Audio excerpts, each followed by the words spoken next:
el Gran Premio de Singapur, que fue una montaña rusa de emociones, y lo vamos a analizar con Javier Trejo Garay. Javo, qué gusto tenerte en el estudio. Toño, al contrario, un gusto y más con noticias como esta, ¿no? ¿Cuáles fueron las claves de la victoria, Checo? En la arrancada. Me quedo con la largada de Checo Pérez. De hecho, la calificación ya fue lo suficientemente buena para arrancar en la fila número 1, en la primera fila. Eso te da opciones, como lo aprovechó justo en los primeros metros, arrebatando ese primer lugar a Charles Leclerc.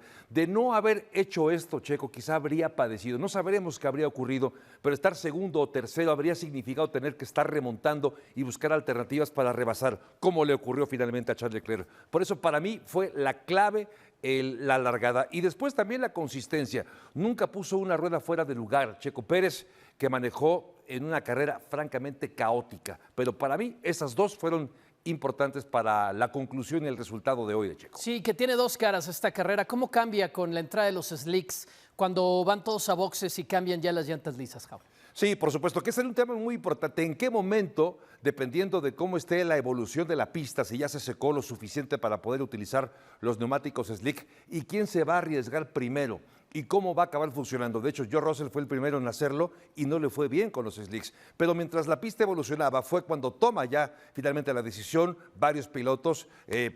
Fue primero, si no mal recuerdo, Aston Martin, después pasó con el equipo de Ferrari y después lo hizo finalmente Checo Pérez. Gran victoria y justo también con el momento exacto para el cambio de neumáticos. Javo, lo más emocionante de la contrarreloj cuando avisa la información de carrera que no va a terminar por vuelta, sino que va a terminar contrarreloj.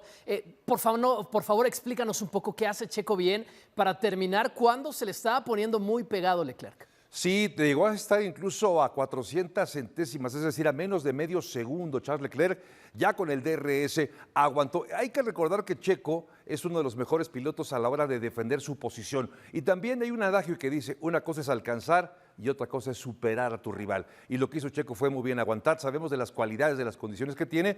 No se desesperó. Es cierto que tuvo un par de bloqueos de neumáticos que pudieron haber comprometido mucho su carrera, pero aguantó lo suficiente, no cometió errores. Saber que tienes a un piloto como Charles Leclerc con la presión que ello implica y aguantar fue relevantísimo. Su trayectoria bien. Y como te lo decía, nunca puso una rueda fuera de lugar. Sí, dice el propio Checo Pérez que ha sido su mejor carrera con la escudería. Le llenaron los retrovisores y aguantó, sacó más distancia para irse a más de esos 5 segundos por el nerviosismo de la sanción que tenía que llegar para Checo Pérez por el tema del safety car. ¿Qué tiene Checo además en su conducción?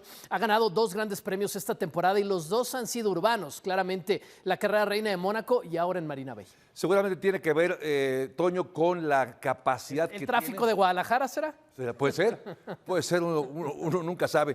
La forma en la que gestiona circuitos estrechos, porque además estos autos, recordemos que a comparación del año pasado son más robustos, incluso para muchos se vuelve más complicado por calcular la distancia. Suena un poco primitivo, pero esto es así de sencillo. El saber hasta dónde sí y hasta dónde puedes. Explorar los límites de la pista como lo sabe hacer bien, sin acabar tocando con algún muro de contención. Esto lo hizo muy bien Checo. Las habilidades que tiene para aguantar en un circuito como este es de verdad interesante, porque para muchos se vuelve muy complicado un circuito como son los urbanos. Para Checo, gracias a sus capacidades, evidentemente lo ha sabido resolver muy bien. Javo, ¿cuánto necesitaba Checo Pérez esta victoria, tomando en cuenta lo criticado que ha sido el mexicano en la segunda parte del calendario? Yo te diría que por 2 razones muy importantes. Uno, porque había caído ya 9 puntos de distancia de Charles Leclerc en el tercer lugar y de hecho tenía solamente 4 puntos arriba de George Russell, es decir, incluso hasta el tercer lugar estaba peligrando ya para Checo Pérez. Por eso fue muy bueno ganar, sumar puntos, mantenerse en la pelea por el segundo lugar de la clasificación, pero también en términos de confianza, como tú lo decías, la gran cantidad de críticas, no solamente de la prensa europea, no solamente de muchos aficionados, sino además, algo que no se había visto, incluso hasta críticas veladas al interior del propio equipo Red Bull. Por eso conseguir la victoria significa muchísimo en términos de confianza y en términos de demostrar la capacidad que tiene el piloto mexicano, a pesar de que a algunos evidentemente no les gusta mucho ver a Checo en esa posición. Sigue Suzuka, después sigue Austin, después sigue el Autódromo de los Hermanos Rodríguez. Estamos esperando ya en cualquier momento el triunfo, la confirmación de Max Verstappen. Javo, pero brevemente, parece que lo que está en pelea es ese segundo lugar. ¿Qué tan cerrada va a ser la pelea con Leclerc? Yo creo que mucho, porque ya vimos lo que puede ocurrir. Ferrari sigue siendo muy rápido los sábados, pero no sabe ser consistente los domingos y me parece que esta será la tónica en lo que resta hasta que se define ese segundo lugar. ¿Será así de cerrada? No dudamos que pronto, muy pronto, Verstappen se va a acabar coronando ya como bicampeón y entonces la pelea estará justamente en el Monegasco y el de Guadalajara. Seguirá así hasta que culmine justamente quién se lleva los puntos suficientes.